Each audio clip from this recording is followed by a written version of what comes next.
Oh, hanging in the backyard, Brad. Look what we got. We just traveled to Saratoga, Wyoming, when hot spring, and there was a thrift store there that was wonderful.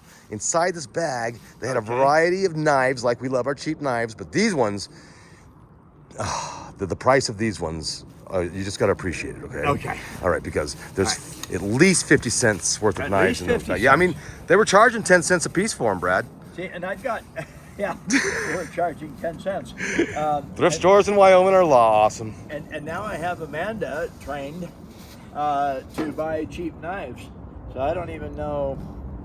Oh, there's, okay, 2 in each cardboard. So we got steak knives. Oh, my goodness. Wow. That, a kitchen knife, probably fruits and vegetables and stuff. And then we have tape stuck. That's actually a really nice knife. I mean, And it's got a rubber handle. It's got a really nice blade. It's kind of thin. that's 10 whole cent worth right there. That was a whole 10 cents worth, huh? Yeah. But we had to drive 232 miles to get there. Yeah, and it says good cook. And I can't. There it is. 5.5 inch knife utility. Okay, so it's a 5.5 inch blade. Oh, I like that knife. That'd make a good fishing knife, actually.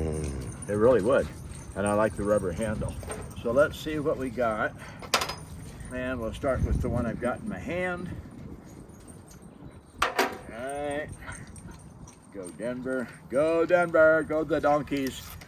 Do you cheer for the Denver Donkeys? 100%. All right. So are they like the Donkeys these days instead of the Broncos? They've been looking like it. They've been looking a little more like donkeys. Okay. So is it Bray? You know, donkeys, they bray. Is it Brady? Brady. Not anymore, buddy. Okay, yeah, he's like gone. All right. So that's not too bad, but you got to coax it a lot. So let's use the Sharpen Spark Mini. That one appears to be brand new. Is that? It's been used a little, I guess. All right, so let's jump. Hold on, is that a signed version? Be sure. No. Other side? Yes, it Oh is. my God, can't it use is. it. How did? I don't know. I gotta go to the bag. That one is for sale. One. This is old. Ooh. Yeah, that was almost a mistake. All right, so anyway, this one's been used a little bit. So let's gently, real easy. I don't want to take much off, but you do have to take a very, very small amount of metal off the blade on both sides. Bring it down to the apex. Don't get a hold of it like this, it's hard to control. Just kind of hang on to the handle with 3 fingers, thumb and finger up here, light pressure, and there's a serious nick right there. Oh, I like kind of serious right there. So let's do that just a little. Now we'll just do this a little. We take the open face straight line corner, slide it down the blade, turn it this way, back that way, that way, like that, like this, like that.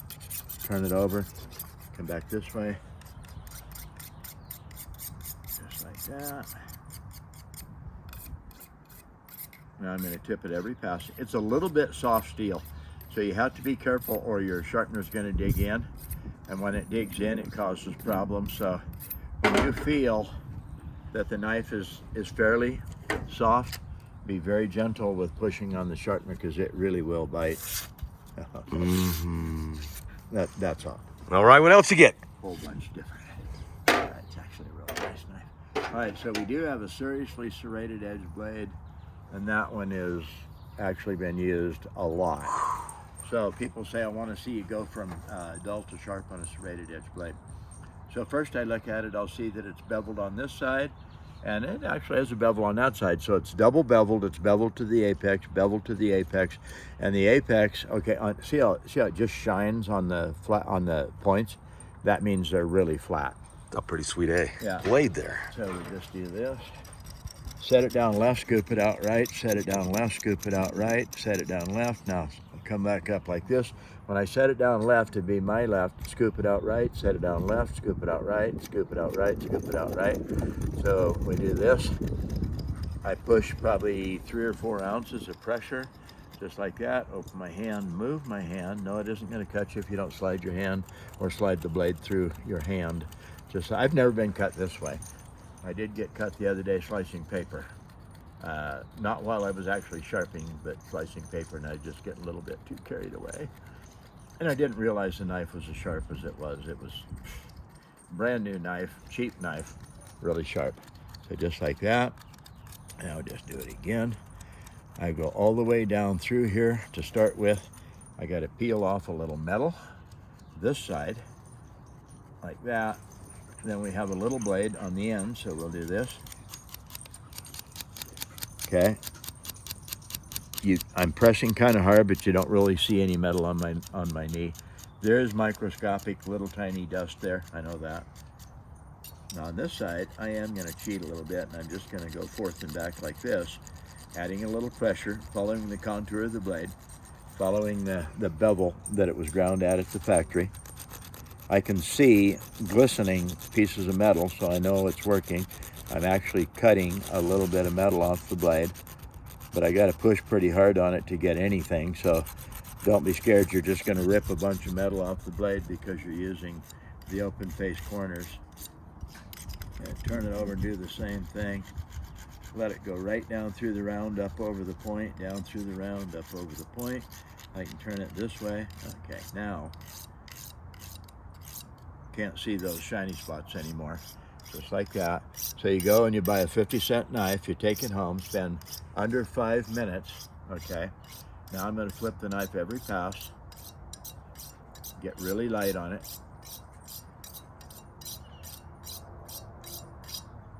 Oh yeah.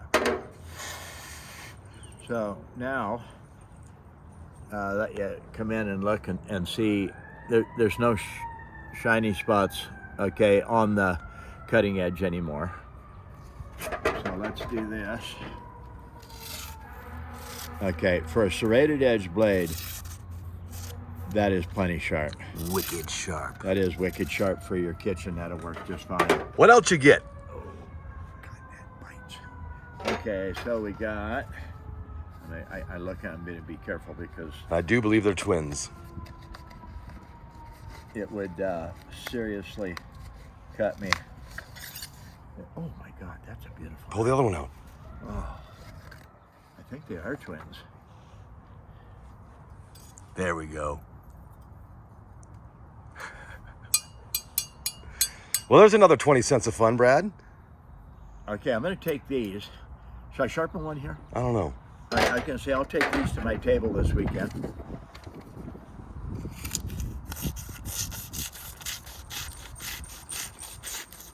Okay, it would cut meat and vegetable stuff, but it's not real good. So again, we run. Go back to my videos 8 years ago, and I tell you to stay out of the V-notch. Okay, I have since reformed my thinking and my technique of sharpening, and being lighter and lighter on the touch, and then polishing the blade. Okay, you guys count, that wasn't very many. So now I'm just gonna let it sit in there, draw it along like this, really light. Right now I'm more just polishing. It has a cool sound. Yeah. All right, so let's see without touching it up. Hi, Cabo, how you doing, buddy? Yeah. Okay, that is a lot sharper. And here's what I found. The little tiny microscopic railroad tracks, toothy, jagged edge, when it comes to cutting meat and stuff, that edge will hang on to the meat and cut faster and better than a regular, polished, flat, straight, smooth blade. So I actually like, oh, that bites. I like the little tiny toothy edge. So we'll do this a little.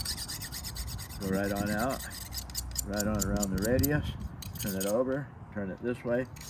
Make sure that you don't tip it up this way too far. I see people, they get lazy, and next thing you know, the knife is just hanging there like that. When they do this, it'll be down there like that. Keep it between 10-15 degrees. And for the kitchen, 10 degrees is my favorite, because it really is sharp at 10 degrees on each side, 20 degrees inclusive. So like that. Touch it super light. Part of the reason I flip it like this too is because I can see the cutting edge that needs more work on it when I flip it, because I can see little tiny flat spots on the blade because I didn't work on it quite long enough.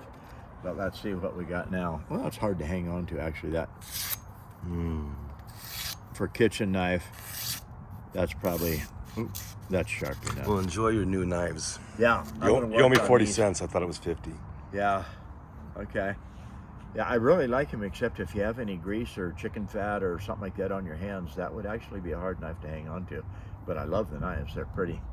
All right, so we'll leave this one for the show. Gee, what symbol Does that resemble? resemble? You're upside down. Probably goes like that. So when it comes to mowing the lawn, you go You've done very well here, by the way. Brad Buckner, sharpensbest.com. We'll see you later.